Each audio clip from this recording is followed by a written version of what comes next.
User, s'il me dit quoi? Moi qui suis extrêmement expérimenté, plus sérieusement, administrateur.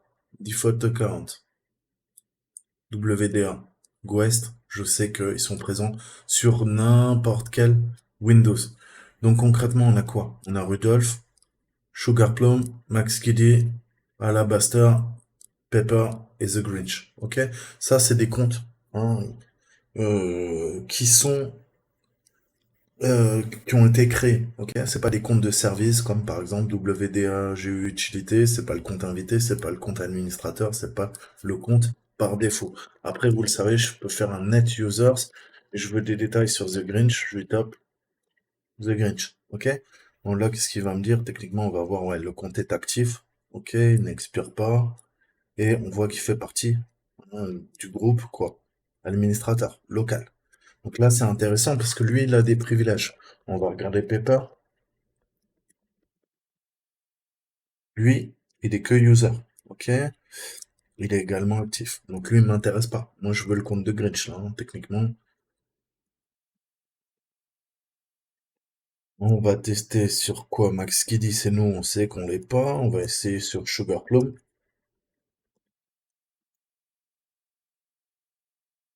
Il est user aussi.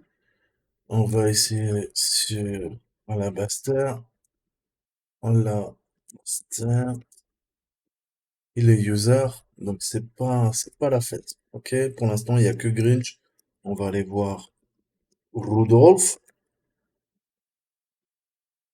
Et Rudolph, il est utilisateur. Donc techniquement, si j'ai envie de faire une escalade sur cette machine, moi, je veux quoi?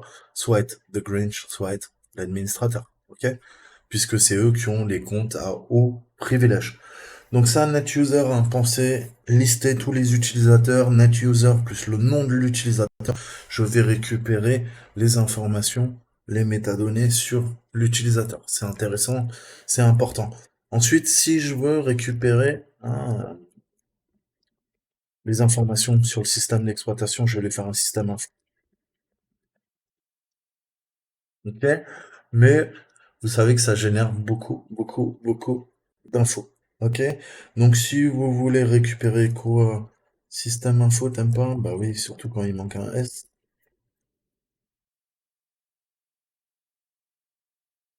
Voilà. Donc là, on récupère pas mal d'infos. Mais nous, si on doit faire une escalade de privilèges, qu'est-ce qu'il me faut? Moi, je préfère trouver quoi? Le nom de l'OS et sa version. Pour ça aussi, ok? On voit qu'on récupère. Donc,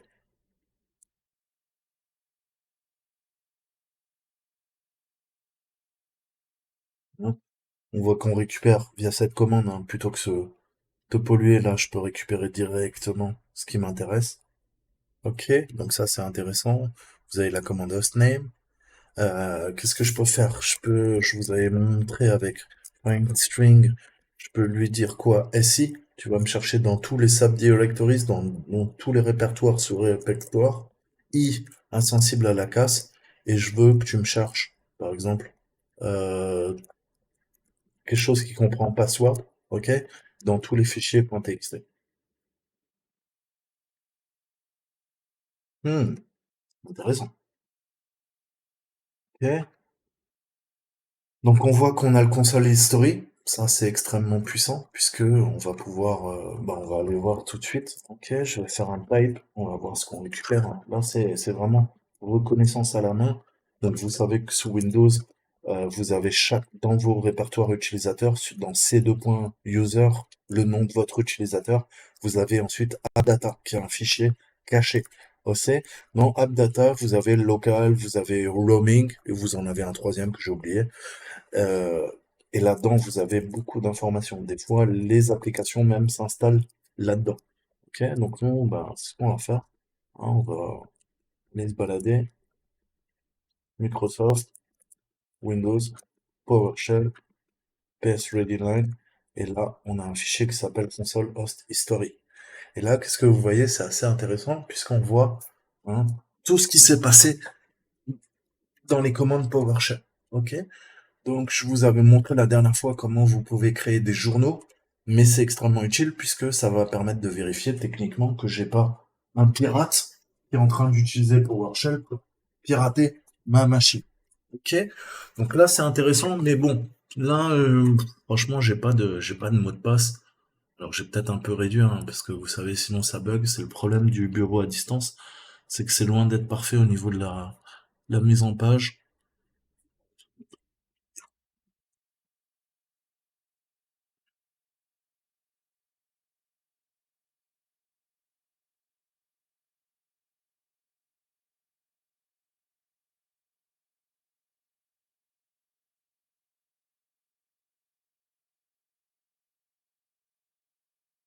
Là, on récupère beaucoup trop de choses.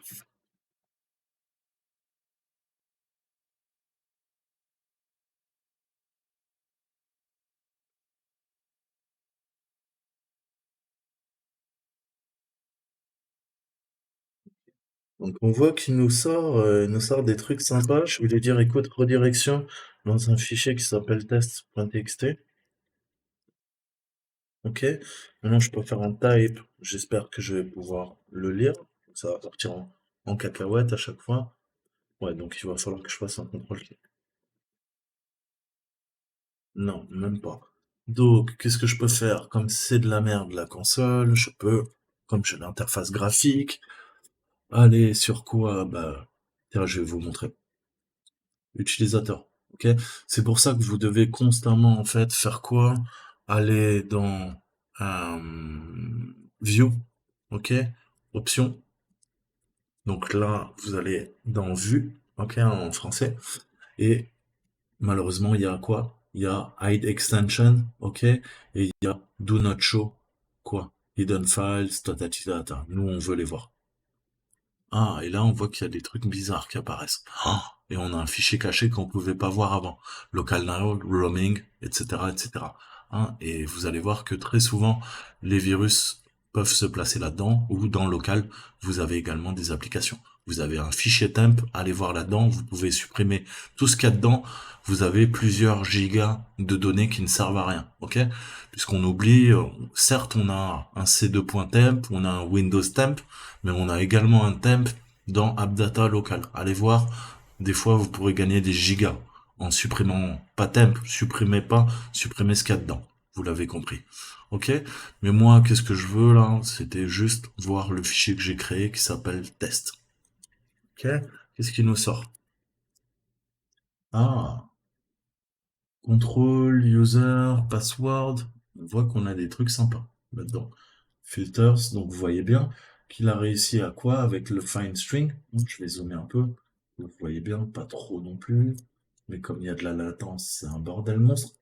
Hein, vous voyez bien que là, Cortana, elle a enregistré des passwords. Password safe, app, synonyms. Donc là, vous voyez, avec la recherche de mots-clés, je trouve password, Windows password, sign in option, Windows password. Donc ça peut être intéressant, je vois. Je suis même curieux de voir ce qu'il y a là-dedans.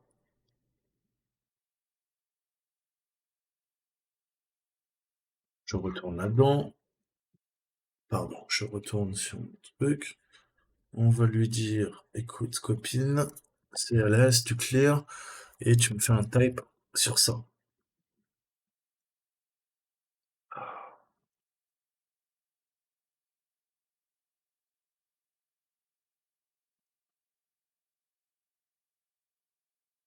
Ok, il est pas content. On va lui dire dans quoi? C'est le point. Ok. Ah, là, ça passe en bleu. Donc, vous voyez l'importance, hein, de mettre les deux points. Ok? Là, je récupère plein d'infos dans ce fichier, mais vous voyez que, encore une fois, on croule sous les informations. Donc, je pipe. Comme j'utilise grep sous Linux, je vais utiliser find str. Ok? Et je vais lui dire, par exemple, ah, vous voyez comment je peux affiner? Bien sûr, c'est des exemples très triviaux, mais si vous devez rechercher en ligne de commande, il va falloir maîtriser find string. Ok? Là, j'ai tout ce qui concerne les passeports. Ok, j'ai pas des passeports dans le clair. On est en train de faire un exercice. Je suis en train de vous montrer les techniques. Comment énumérer, comment enregistrer dans un fichier, hein, comment aller chercher des trucs intéressants. Là, tout ça, c'est password, password, password, password. OK? Donc voilà, hein, vous avez énormément des milliards de fichiers dans Windows, comme sous Linux. À vous d'utiliser les bonnes commandes, hein, pour faire de la recherche, hein, et une recherche qui soit efficace, effective. OK? Donc ça, c'est cool. On a quelques petites questions, hein. Il nous demande quel est l'utilisateur qui commence par P. OK? Donc on va essayer de répondre à ces questions. On avait dit quoi? Net users. Qu'est-ce qui commence par P? C'est Pepper. On est d'accord?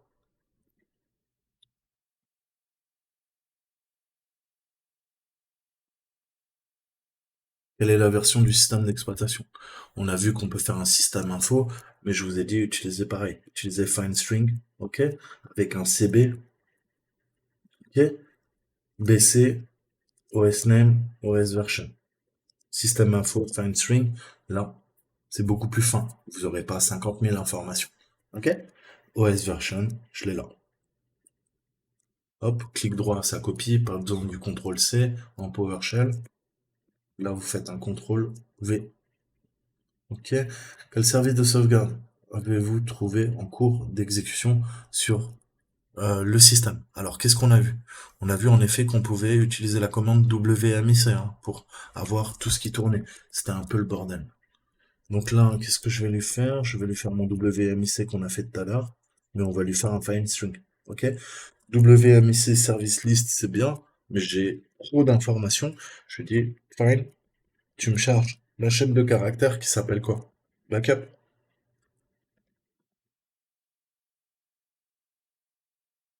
Et je sais pas taper, mais ça, c'est pas une découverte. Ok? Là, c'est déjà un petit peu plus simple. En effet. Range, on voit qu'il est stoppé, on a le processus. Bon, c'est mal formaté, hein, parce que je zoome.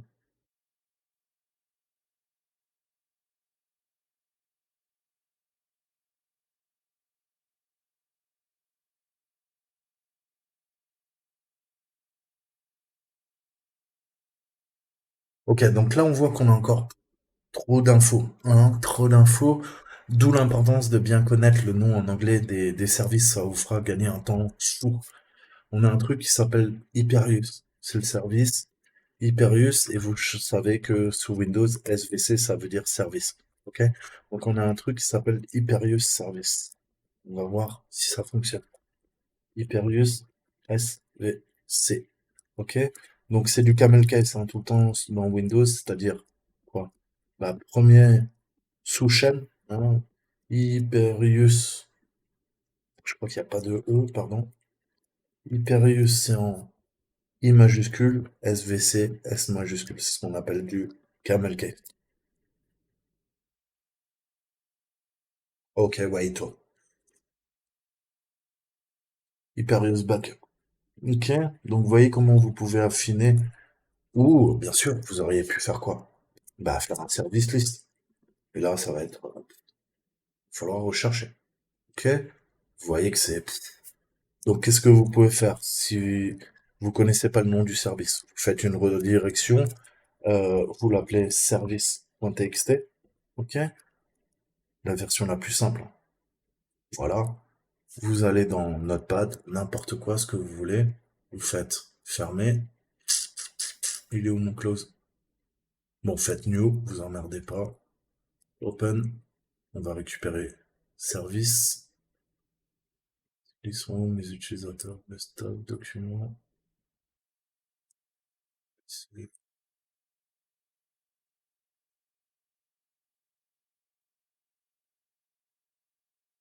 Script, service. Ok. Et là, faites CTRL F, tapez backup.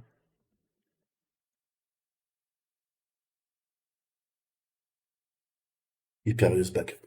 Ok. Ah, intéressant. Qu'est-ce que je vois? Je vois un espace. Vous voyez ce que je vous disais tout à l'heure? On va venir attaquer Hyperius service.exe. Ok? Il attend quoi? Il attend. Voilà. Donc, je vous disais, il attend quoi? Il attend Hyperius Service.exe dans C Program File x86 Hyperius Backup, sauf que il y a un blanc. Donc, qu'est-ce que va faire le hacker? Il va aller un niveau au-dessus, c'est-à-dire dans Program File x86. Qu'est-ce que va faire Windows? Il comprend pas, il y a un blanc. Il va chercher dans Program File. Il va chercher d'abord un dossier qui s'appelle Hyperius. Après, il va chercher dans un dossier qui s'appelle Backup. Après, il va chercher dans Hyperius Backup, Hyperius Service.exe. Donc nous, on peut créer quoi? Soit un répertoire qui s'appelle Hyperius, soit un répertoire qui s'appelle Backup. CTRL F, Find Next. Donc pensez à rediriger vos commandes PowerShell, ligne de commande CLI, avec le petit chevron, créez-vous des dossiers. C'est beaucoup plus simple de chercher dans un fichier texte que s'emmerder dans la console. Vous l'avez bien compris.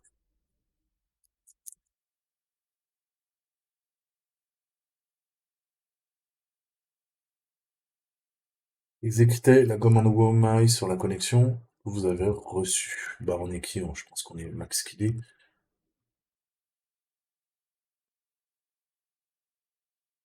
The Grinch hack this. Ouais, ça on l'a vu. Donc vous voyez, hein, je vous le refais, mais hostname, hein, ça c'est le hostname. The Grinch hack. Enfin non. Donc vous voyez que ça diffère un peu entre le hostname, The Grinch hack this, The Grinch hacked, il n'y a pas le this, Max Kiddy, ok? Mais techniquement, on a toujours le hostname et le nom du compte, ok? Et nous, bah, je pense que la réponse, c'est ça, en entier. Alors, je suis reparti là-dessus.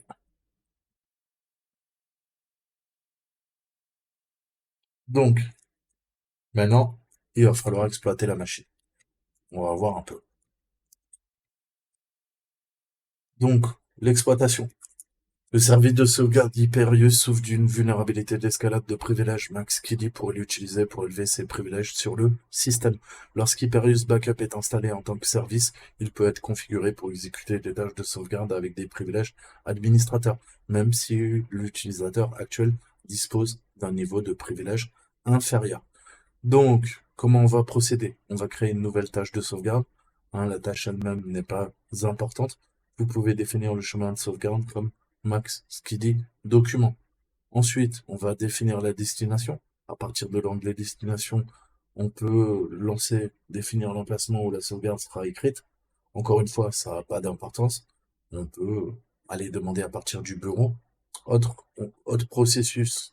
L'onglet autre processus, par contre, est important. Comme vous pouvez le voir, ça va nous donner la possibilité de définir un programme à exécuter avant et après chaque processus de sauvegarde. Comme le logiciel se lance avec les droits administrateurs, naturellement, bah, vous l'avez compris, tout programme ou fichier externe exécuté ici sera exécuté avec les privilèges administrateurs. C'est une aubaine pour nous. OK?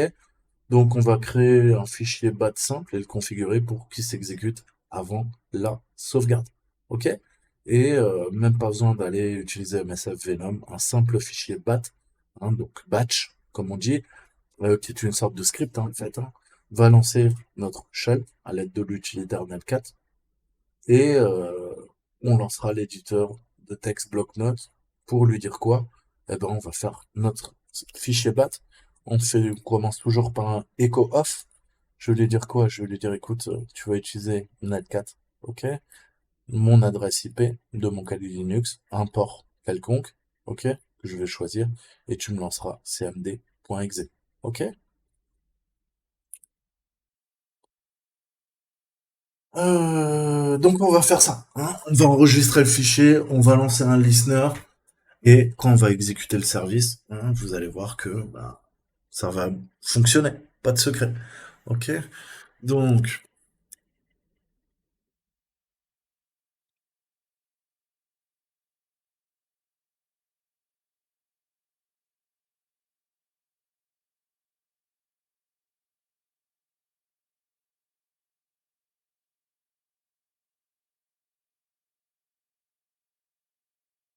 on va faire nos fichiers texte, ok? Je vais le renommer evil.bat, ok, et pas txt,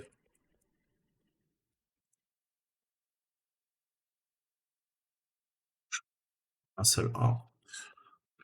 Mais comme il y a de la latence. Ok, donc là, vous voyez que dès qu'il a l'extension bat, hein, il comprend que c'est un fichier quoi? Un batch file, Windows batch file, mais je peux quand même sans aucun problème l'éditer. Ok, donc là, qu'est-ce qu'on a vu? Bah, une simple ligne de commande, je vais appeler quoi? Netcat. Netcat, il doit être quelque part. On va venir le pousser s'il faut, c'est pas un problème. Ok. Alors, qu'est-ce que je lui dis? Je lui dis EcoF, hein, ça c'est lui dire, bah écoute, tu vas l'afficher et je veux que tu lances ton truc. Zoomer, que vous voyez bien.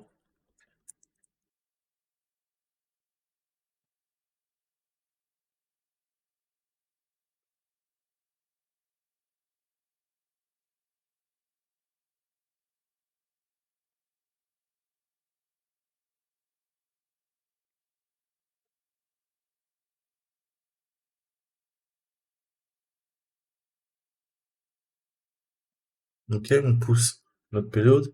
Moi, machine, c'est la 11 26 90. Je vais lui mettre le port 444. Ok. Et je m'exécute tout de suite CMD avec quoi? Élévation de privilège. Ok. Donc ça, c'est pas mal. CTRL S. On sauvegarde. Ensuite, qu'est-ce qu'il nous faut? Bah, il faut vérifier qu'on a quoi. Je vais pas repasser en plein écran parce que c'est un bordel. Il nous faut vérifier qu'on a quoi. Dans Downloads, on a quoi? Ils nous l'ont mis, ils sont gentils. Ils nous ont mis Natcat Listener. Ok? Donc ça, c'est plutôt cool. Parfait. Donc on a, sinon je l'aurais téléchargé avec wget ou un autre logiciel pour le pousser sur l'ordinateur. Maintenant, il faut qu'on exécute notre sauvegarde. Ok, je vais essayer de trouver Hyperius. Il est où? Hyperius Backup.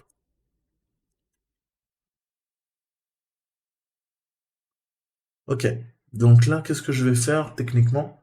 Je vais lui dire, écoute, crée une nouvelle sauvegarde. Qu'est-ce que je vais lui dire?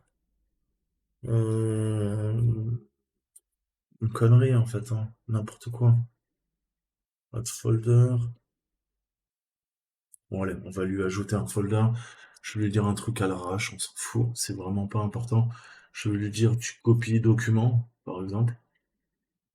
Ok. Tac tac tac tac, ça c'est bon. Ensuite, destination, hein, backup destination. On va lui dire par exemple sur le bureau.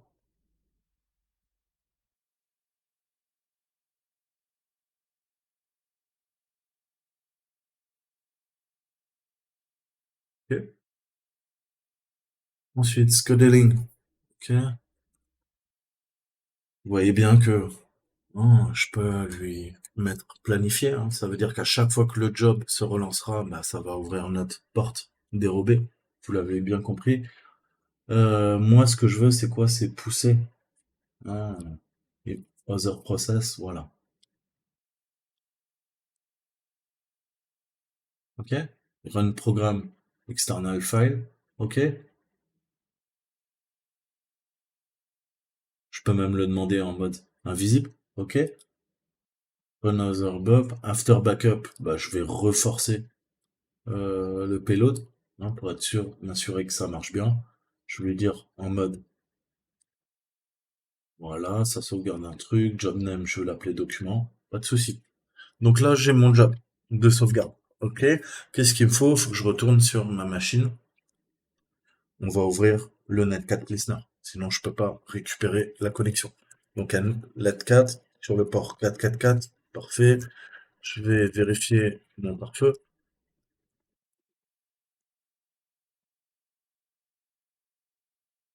Active. Sudo ufw hello 4444. Parfait. Et maintenant, on va pousser la charge via le job. Donc, regardez bien, je ferme tout. Qu'est-ce qui se passe pour l'utilisateur s'il ne le sait pas? Ok. Je lui fais, bah, il va lancer sa sauvegarde. Document, yes. Est-ce que tu veux le lancer en tant qu'administrateur? Ouais, l'utilisateur local, on lui a demandé de faire une sauvegarde, de relancer le truc, il va dire bah oui. Qu'est-ce qui se passe?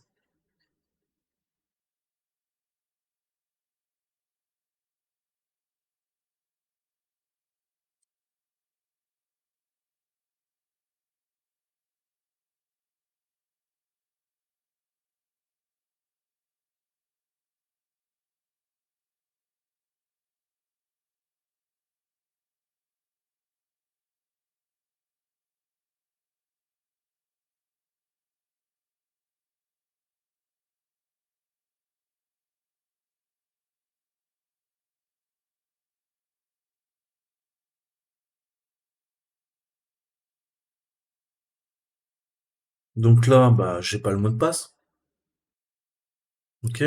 Mais je vais lui dire écoute,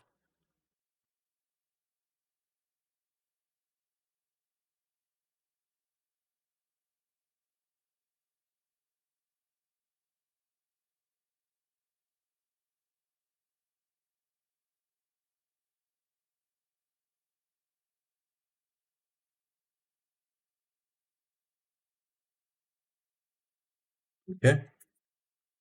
Il le lance pas en tant qu'admin,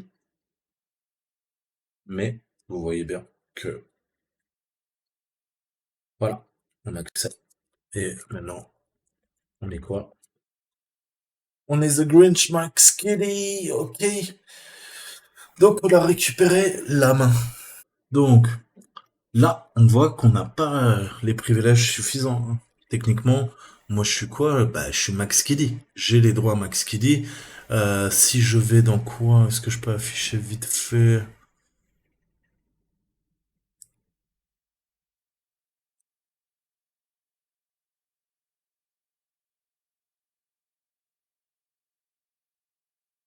Ok. Qu'est-ce qu'on a? More data. Et là, c'est qui l'envoie là? Ok, freeware, mais moi je suis quoi? Je suis utilisateur, je suis Max Kiddy. Vous comprenez bien que c'est Max Kiddy qui lance le truc. Si on regarde bien, on a un truc. Juste en dessous, moi j'ai fait run backup. Là, j'ai run backup as service. Et là, il me dit, écoute, c'est The Grinch Hack, hein, qui va le lancer. Ok? Puisqu'on voit que c'est quoi le problème techniquement, c'est que la configuration, ok, on a ça qui est autorisé, qui dit au logiciel de sauvegarde, écoute, c'est quoi, tu peux le lancer en tant que The Grinch. Ok? Ça, c'est notre faille. Ça, c'est notre faille. Et maintenant, qu'est-ce qui va se passer? Eh ben, j'ai juste à quoi? À fermer, réouvrir. Et quelle est la différence? Vous l'avez compris. Et ben maintenant, là, ça va se lancer. Et on va devenir qui? Max Kiddy comme tout à l'heure? Hmm. Non, on va devenir The Grinch, administrateur. Ok. Dès que la sauvegarde est passée, ça pousse.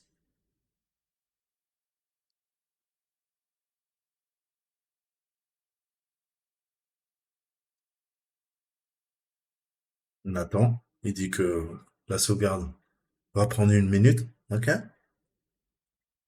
Et dès qu'elle sera terminée, ça va pousser ma charge utile.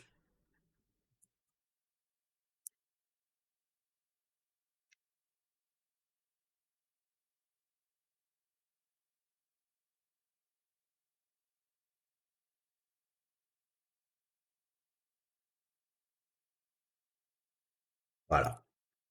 Et là, c'est le drame. Pourquoi? Parce qu'on est The Grinch. Ok. Donc là, bah, ça change tout. Dans User, maintenant je peux aller dans The Grinch. Bien. Et on voit bien que quoi? Bah, qu'on est administrateur. Si je fais un priv, ok? On voit que j'ai les privilèges. Beaucoup plus de privilèges. Ah. Et je suis devenu administrateur. Ok? La preuve en est, qu'est-ce que je peux faire? Je peux dire net users quoi? Net users? Je peux dire net users Mac Skiddy? Ok? Pardon.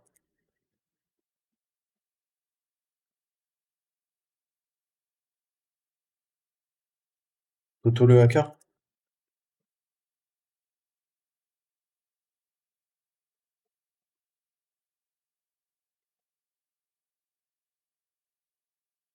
Ouais. Ok. Donc, on voit bien que j'ai les droits administrateurs. Donc, je suis le roi du pétrole. Je peux changer les mots de passe des autres, je peux effacer des comptes. Ok? Je peux faire vraiment des trucs de fils de pute. Ok?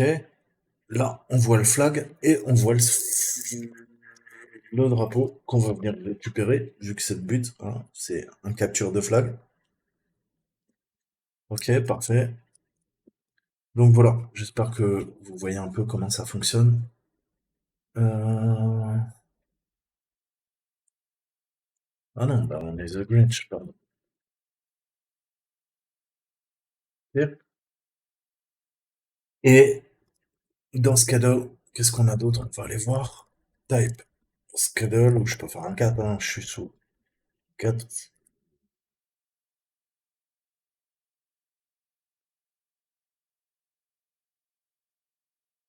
Je suis pas sous Linux. Donc c'est un type. Schedule. Ok. Donc on voit bah, Jazzercise à 5h30. Ok, vu que c'est au format anglo-saxon, 17h30, c'est 5h30 pour eux. Hop, puisque 17h30, ils comprennent pas, c'est 5h30 PM, post-midnight. Voilà, bah écoutez, j'espère que ça vous a plu. Je vous dis à très bientôt pour une nouvelle vidéo. Prenez soin de vous. Ciao, ciao.